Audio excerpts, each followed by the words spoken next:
Guys ಇವತ್ತು ನಾ ಎಲ್ಲಿಗಪ್ಪ ಹೋಯ್ತಿರೋದಂದ್ರೆ ಈಶಾನ್ ಮನೆಗೆ. ಈಶಾನ್ ಮನೇಲಿ ನಾಯಿ ಐತೆ ಅಂತ ಹೇಳ್ದ, ಅದಕ್ಕೆ ನಾಯಿ ನೋಡ್ಕೊಂಡ್ ಬರೋಣ ಅಂತ ಹೋಗ್ತಿದ್ದೀನಿ ಗೈಸ್. ನೋಡಿ ಇವಾಗ ನಾಯಿ ತೋರಿಸ್ತಾನೆ ಅವ್ರ ಮನೆ. 2-3 ನಾಯಿ ಐತೆ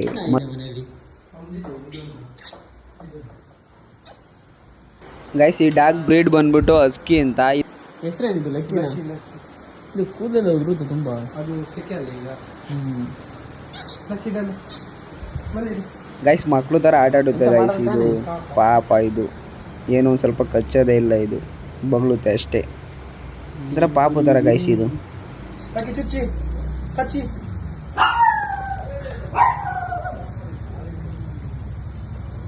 ಗೈಸ್ ಇದನ್ನ ನಾನು ಮಾತಾಡ್ಸ್ಬೇಕಾದ್ರೆ ಪಾಪು ಮಾತಾಡ್ಸಂಗೆ ಆಯಿತು ಗೈಸ್.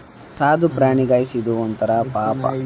ಮತ್ತು ಇವ್ರ ಮನೇಲಿ ಕ್ಯಾಟು ಸಾಕಿದ್ರು ಗೈಸ್. ಇದ್ರ ಹೆಸರು ಸೋನಾ ಅಂತೆ ಗೈಸ್. ಮನೇಲಿ ಪ್ರಾಣಿಗಳಿದ್ರೆ ಒಂಥರ ಖುಷಿ ಗೈಸ್. ಹೆಂಗೋ ಅದ್ರ ಜೊತೆ ಆಟ ಆಡ್ಕೊಂಡು ಟೈಮ್ ಪಾಸ್ ಮಾಡ್ಬೋದು. ಪ್ರಾಣಿಗಳಿಗೆ ಸ್ವಲ್ಪ ಊಟ ಹಾಕಿ ಪ್ರೀತಿ ತೋರಿಸಿದ್ರೆ ಸಾಕು ಗೈಸ್, ಜೊತೆಲಿರ್ತವೆ. ಆದರೆ ಮನುಷ್ಯರುಗಳು ಕೆಲಸ ಆಗೋವರೆಗೂ ಅಷ್ಟೇ ಗೈಸ್ ಇರೋದು, ಆಮೇಲೆ ಬಿಟ್ಟು ಹೋಗ್ಬಿಡ್ತಾರೆ.